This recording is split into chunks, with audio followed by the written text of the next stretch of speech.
study about narrative text. Alright everyone. What do you know about narrative text? I don't know, Miss. You don't know? How about the others? No, Do you ever heard about the story of Malin Kundang or Tangkuban Parahu? Yes. Alright, that's we call about narrative text. So before we enter to the main discussion, I will divide you into several groups. Yes. And I want to you all discuss what is the definition, what is the type and the structure of narrative text based on the textbook. Alright? Alright. Understand? Yes. Alright, please work on group. I give you time 5 minutes to 7 minutes.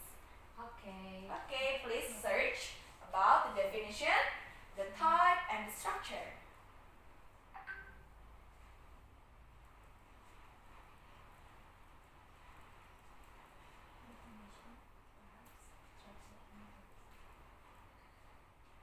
Alright. Not yet, Miss.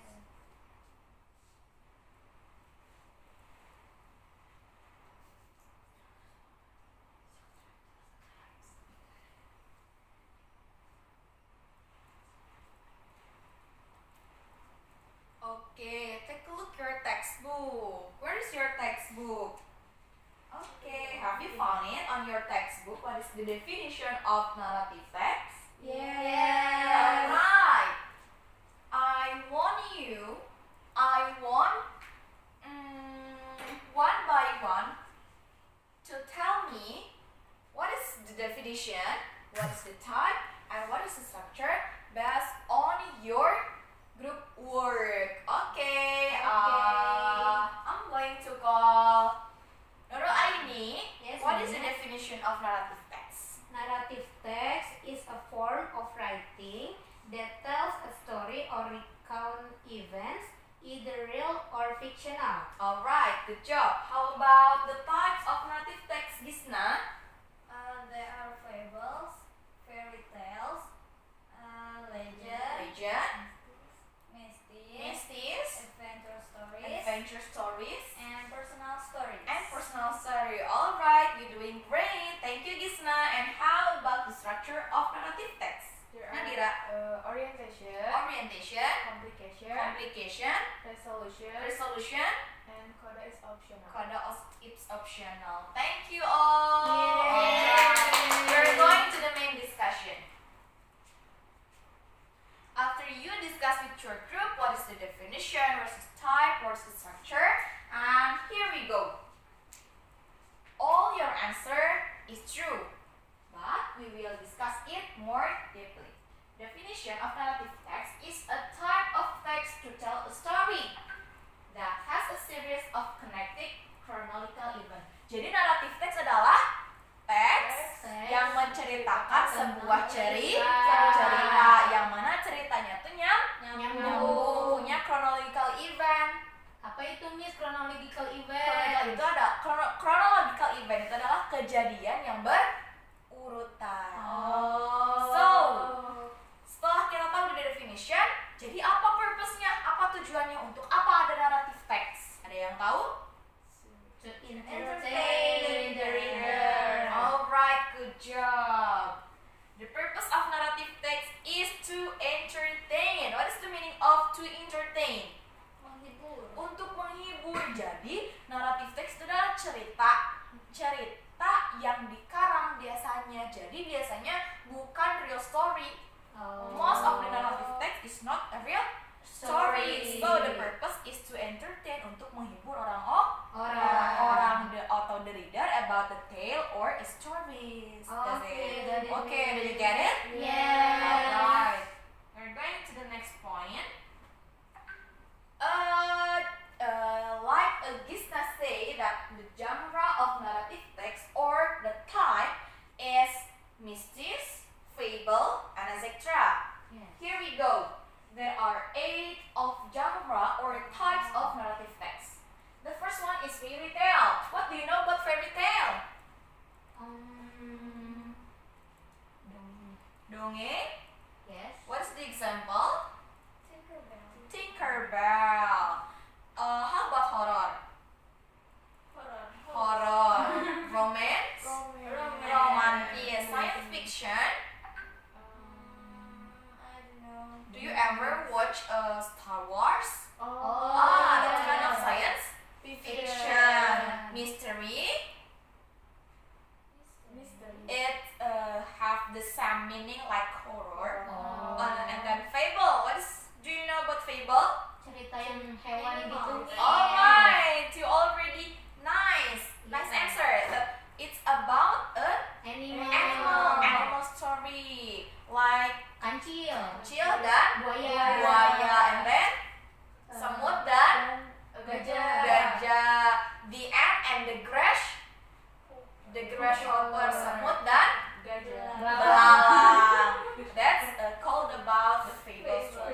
say in Indonesia? Legenda. Legenda, like Malin Kundang, and then something story that places in Bandung, the mountain, Tangkuban Parahu, the legend of Tangkuban Parahu. This is Misti's history and personal experience. Alright. After we discuss the definition, we know the purpose, and we know the type of narrative text, there are some specific features that we should know. What the language feature within the narrative text. Apa sih bahasa yang biasanya digunakan di dalam narrative text? Bahasa yang seperti apa? Ciri bahasanya itu apa? Yang pertama, use action verb. Action verb, kata kerja aksi. Contohnya, she ran as fast as she could to escape the wolf. Can you identify what is the action verb here? Action verb, Run. kata kerja aksi. Run, alright, good. She ran as fast as she could. Di sini contohnya she run. Jadi runnya ini ya. Alright, the second, use certain noun for its personal pronouns. Menggunakan kata benda tertentu untuk kata ganti persona. Alright, the example is the princess. The princess cried for help, or the what's that? The waiters is serving the food. Jadi kata kerja tertentu yang digunakan untuk personal pronouns. The princess di sini adalah personal pronouns untuk menceritakan. Jadi dia sebagai inti subjek di cerita tersebut. Alright, the next. Use adjective. Can you identify what is the adjective here? The witch gave her a shiny red apple. Shiny. Okay, but we should remember adjective di sini yang dibentuk dari noun phrase. Di sini adjektifnya adalah red. Ini digabungkan dengan apple. Ada lagi di sininya shiny. A shiny red apple is called adjective that form noun phrase. Jadi kata sifat yang dibentuk dari frasa benda. Di sini frasa bendanya adalah apple, red apple, a shiny red apple. Alright, do you understand? Yes. The next or the last, use conjunction to order events. What do you know about conjunction? Kata hubung. Kalau suatu cerita gak ada kata hubungnya, apakah nyambung dibacanya enak atau gimana menurut kalian? Enggak. Jadi use conjunction is a must untuk yang mana agar cerita itu have a chronological events. Jadi kelihatan ada berurutannya. He knocked on the door and then he waited patiently for someone to answer it. Can you identify what is conjunction here? And. Alright, good. We are going to the structure of narrative text. As Nadira said just now, can you repeat once more time? Orientation, complication, resolution, and then reorientation. What we call orientation? Pendahuluan. Misalkan ada cerita tentang Tangkuban Perahu. Apa yang kira-kira yang menjadi pendahuluannya? Menceritakan dulu Tangkuban Perahu adalah bla bla bla bla bla bla. Ya, alright, good job. And then complication, as well as we know, complicated atau ribet, berarti di situ adalah inti masalahnya, inti dari ceritanya itu apa? Itu ada di complication. So the third is resolution. Solusi, penyelesaian. Jadi how the story is will be ended. Jadi gimana si cerita itu bakal berakhir, dan biasanya itu tuh ada penyelesaiannya, entah jadi damai ceritanya, entah jadi meninggal dan sebagainya.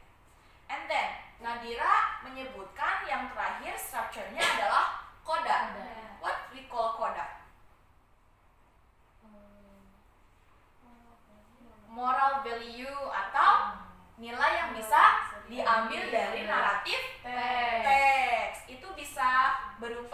reorientation, bisa juga emang coda. Jadi reorientation dan coda itu biasanya Optional. bisa ada, bisa Enggak. tidak. But this three of structure will be already must in the narrative text. Jadi yang ketiga ini sudah pasti ada. Alright, we will analyze a text here about Snow White. Who want to read? Nurul. Alright, Nurul, please read the first paragraph. Once upon a time, there lived a little girl named Snow White. She lived with her aunt and uncle because her parents were dead. One day, she heard her uncle and aunt talking about leaving Snow White in the castle because they both want to go to America and they didn't have enough money to take Snow White. Alright, thank you, Nurul. You're doing great. Miss. We can find here what is the orientation. Once upon a time, Alright. Girl named Snow White. Alright, until sampai sini ya, sampai D. Jadi menceritakan dulu nih siapa Snow White itu, di mana tinggalnya, sama siapa tinggalnya. And then we go to the complication. Here, can you analyze, Nadira? Which one? The complication. Dari mana ke mana complication itu dimulai? Dari one day Sampai Snow White. Jadi kita belum baca yang ini ya. Oke, dari sini kita bisa identifikasi bahwasanya di satu hari dia mendengar pamannya dan bibinya berbicara tentang akan meninggalkan Snow White, seperti itu. Jadi sudah mulai ada titik permasalahannya nih. Oke? Oke, and then it will be ended at asleep. Di sini jadi ceritanya akan berakhir, belum berakhir. Permasalahannya berakhir di sini. Alright, the last paragraph. Meanwhile, bla bla bla bla. Kita lihat paragraf selanjutnya. Finally, Snow White and the seven dwarfs live happily ever after. What we call this last paragraph? Resolution. Jadi apa solusi di sini atas semua permasalahan yang terjadi di Snow White? Dia akhirnya hidup bersama 7 kurcaci dan hidup bahagia. Alright, students. And do you have any questions? No. Alright. I will give you an assignment that you have to write one